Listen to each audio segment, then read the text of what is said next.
Hi guys, अगर आप नए हैं, न्यू हैं म्यूचुअल फंड इन्वेस्टिंग में, then this video is right for you. इसलिए एंड तक ज़रूर देखें और कमेंट भी ज़रूर कीजिए। अगर आप नए हैं म्यूचुअल फंड इन्वेस्टिंग में और कोई नॉलेज नहीं है, आपको ये नहीं पता कि कहाँ इन्वेस्ट करना है, कौन से सही फंड्स हैं, इस फंड का फ्यूचर क्या है, मैं कितने लॉन्ग टर्म के लिए इसे इन्वेस्ट करूँ, तो मैंने जो स्ट्रैटेजी अपनाई वो मैं आपको बताता हूँ। आप चाहो तो उसे फॉलो कर सकते हो क्योंकि it is one of the best strategy. अब मुझे भी स्टार्टिंग में म्यूचुअल फंड का कोई नॉलेज नहीं था। मैं यूट्यूब देख कर मैंने थोड़ा बहुत नॉलेज गेन किया, लेकिन मैं ये तो समझ गया कि still I can not predict the future of any funds. इसीलिए मैंने सबसे पहले शुरुआत की कि मैं पहले शुरुआत कर देता हूँ, देन स्लोली मुझे ऑटोमेटिकली नॉलेज पता चलेगा, मुझे उसका प्रोसेस पता चलेगा, उसका फंडामेंटल्स थोड़े बहुत समझ जाऊँगा मैं। तो मैंने सबसे पहले क्या किया कि इंडेक्स इन्वेस्टिंग में मैंने शुरू कर दिया। मैंने निफ्टी 50 के इंडेक्स इन्वेस्टिंग में मैंने शुरू कर दिया इन्वेस्टमेंट। अब निफ्टी 50 क्या है? अपने इंडिया की, हमारे देश की टॉप 50 एस्टैब्लिश्ड कंपनी में हमारे पैसे लग जाते हैं, जहां पर मुझे कोई दिमाग नहीं लगाना है, बस वहां पर इन्वेस्ट हो जाएगा। चाहे मैं ये जानता हूं कि mid cap, small cap and large cap के मुकाबले शायद मुझे थोड़े कम रिटर्न्स मिले, but I am still okay because I trust top 50 countries of top 50 companies of a country. तो मैंने सबसे पहले इंडेक्स इन्वेस्टिंग में शुरू कर दिया इन्वेस्ट करना। फिर धीरे धीरे थोड़े वक्त तक तो SIP इंडेक्स इन्वेस्टिंग में ही करते गया। निफ्टी 50 इंडेक्स फंड में मैंने इन्वेस्ट कर दिया।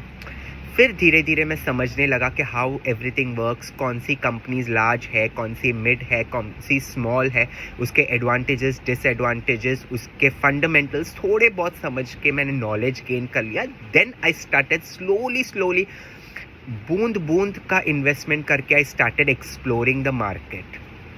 आप भी वैसे ही कीजिए। अगर आप DIY है, मतलब डू इट योरसेल्फ है, आप कोई किसी का ये टिप्स नहीं ले रहे, आप कोई फाइनेंशियल एडवाइज़र के थ्रू नहीं जा रहे, आप खुद सब डिसाइड कर रहे कि कहाँ इन्वेस्ट करना है, it is do it yourself, then I would say start with index investing. That is one of the best investment strategy to start with, क्योंकि हमारे पैसे थोड़े बहुत सेफ होते हैं। मानता हूँ कभी नीचे भी जाएगा, कभी ऊपर भी जाएगा, बट इमोशंस को कंट्रोल करना है। क्योंकि आप अगर मार्केट में, इक्विटी मार्केट में एंटर हो रहे हैं, तो एक दिमाग में माइंडसेट लेकर चलिए कि ऑल टाइम मार्केट हाई नहीं रहती है, मार्केट वॉलेटाइल रहती है, कभी ऊपर कभी नीचे।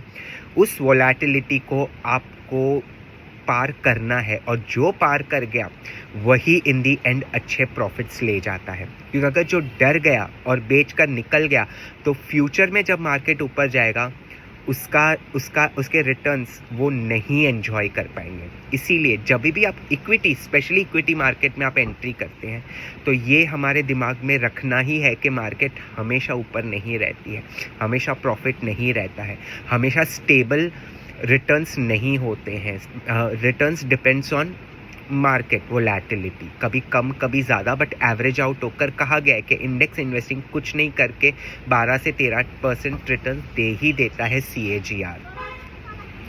एंड जहाँ मैं एक नया इन्वेस्टर हूँ, मुझे ज़्यादा नॉलेज नहीं है, वहाँ पर अगर मुझे FD से कहीं ज़्यादा मिले, FD मुझे 7.2% तक का देती है, यहाँ पर मुझे 12 to 13% मिल रहे हैं। लॉन्ग टर्म के लिए कंपाउंडिंग के थ्रू मेरे पैसे अच्छे खासे ग्रो हो जाएंगे, SIP के थ्रू अच्छे खासे ग्रो हो जाएंगे, then I would at least be a little safe in investing. That's the reason. मेरे कंट्री जैसा ग्रो करेगा, निफ्टी 50 वैसे ही ग्रो करेगा, इंडेक्स वैसे ही ग्रो करेगा। So I trust my country's growth, इसीलिए मैंने इंडेक्स में इन्वेस्टिंग शुरू की है। आप चाहे तो आप भी कर सकते हैं। It is no recommendation, it is just my strategy that I said, my opinion that I said, it is absolutely no recommendation. अगर आपको ये वीडियो अच्छा लगा हो तो please do like, share and comment, और इस चैनल को ज़रूर सब्सक्राइब कीजिए। Take care, bye.